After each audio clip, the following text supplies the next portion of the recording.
दूर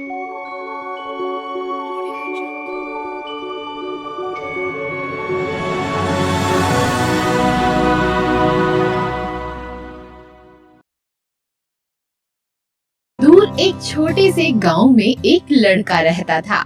उसका नाम था मानस। मानस की माँ घरों में बर्तन धोने का काम किया करती थी और उसके पिता लकड़ी काटकर बेचने का काम किया करते थे। मानस बहुत ही होशियार और माहिर खिलाड़ी था। मानस को क्रिकेट खेलना बहुत अच्छा लगता था। वो अपनी गली मोहल्ले में उसके कुछ दोस्तों के साथ क्रिकेट खेला करता था। मानस का बहुत बड़ा सपना था कि वो एक क्रिकेटर बने। वो अपने सपने को पूरा करने के लिए मेहनत भी किया करता था। एक दिन उसने अपने पिताजी से कहा, पिताजी आप कहाँ जा रहे हैं?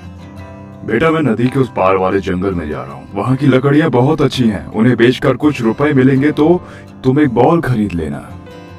मानस ये सुनकर बड़ा ही खुश होता है और अपने माँ पिताजी को खुशी खुशी अलविदा कहता है।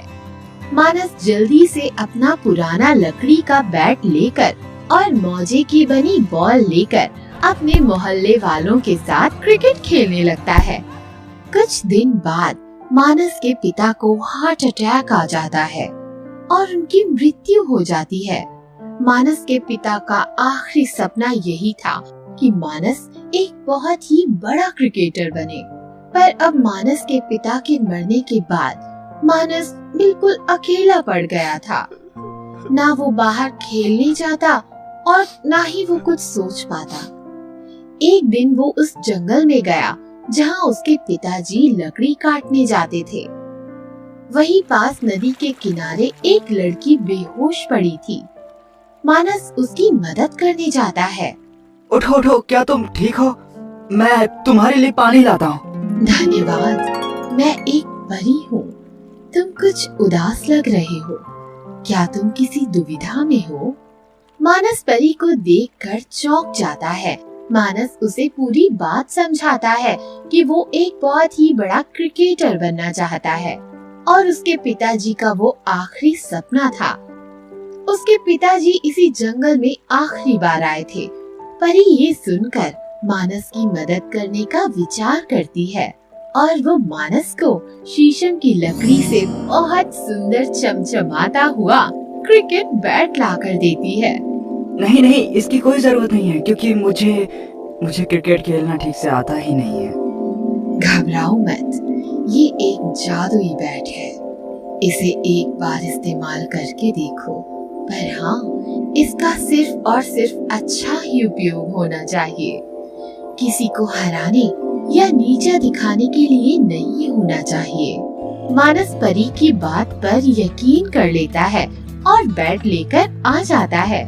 वो अपने दोस्तों को बुलाकर उनके साथ क्रिकेट खेलने को कहता है। जब उसका दोस्त उसकी तरफ बॉल फेंकता है, मानस का बल्ला हवा में उठकर उस बॉल को कसकर मारता है। मानस ये देखकर दंग रह जाता है और उसके दोस्त भी सोच में पड़ जाते हैं कि भला इतना अच्छा क्रिकेट कब से खेलने लग गया मानस।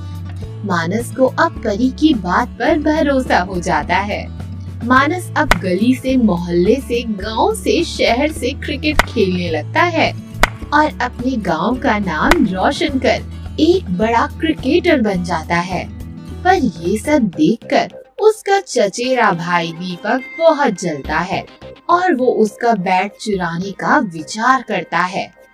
पता नहीं इस गवार को क्रिकेट खेलना किसने सिखा दिया। आजकल बड़ा ही क्रिकेटर बना फिरता है। सारा घमंड इसको इसके बैट का है। क्यों ना इसका बैट ही चुरा कर तोड़ दूं। दीपक रात को चुपके से अंधेरे में मानस का बैट चुरा लेता है और उसकी जगह एक साधारण बैट रख देता है। अगली सुबह जब मानस उठता है, उसको अपने बैट में कुछ अजीब सा लगता है कि ये जादुई नहीं है। मानस इन सबको अनदेखा कर खेलने चला जाता है। जब दीपक की बारी आती है तो दीपक उस बैट को अपने मैच में लेकर खेलने जाता है और जैसे ही बॉल उसकी तरफ आती है, उसकी उल्टी दिशा में बैट चलने लगता है। वो एक भी बार पूरे मैच में गेंद नहीं मार पाता और इसी तरह दीपक की पूरी टीम हार जाती है।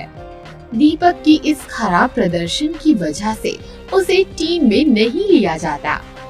दीपक को जैसे ही पता चलता है कि उसका सिलेक्शन टीम में नहीं हुआ तो वो ये सुनकर बहुत ही निराश हो जाता है और मानव से माफी मांगता है। मुझे माफ कर दो मानस, मैं अहंकार की आग में जल रहा था और अहंकार ने मुझे अंधा कर दिया। मैंने तुम्हें गलत समझा। मैंने सोचा कि तुम कभी क्रिकेट खेल ही नहीं सकते और मुझे लगा कि सारा जादू उस बैट का है, इसलिए मैंने ही तुम्हारा बैट चुरा लिया। मुझे माफ कर दो। मानव उसे माफ कर देता है और भागकर क्रिकेट के हेड एसोसिएशन से हाथ जोड़कर दीपक के लिए एक और मौका मांगता है और इस बार दीपक साधारण बैट से ही अपना गेम खेलता है और दीपक अकेले ही इतने अच्छे रन बना लेता है। ये सब देखकर हेड को खुशी होती है और दीपक को वो टीम में कैप्टन रख लेते हैं। इसीलिए हमें कभी लालच नहीं करना चाहिए और खुद पर भरोसा रखना चाहिए।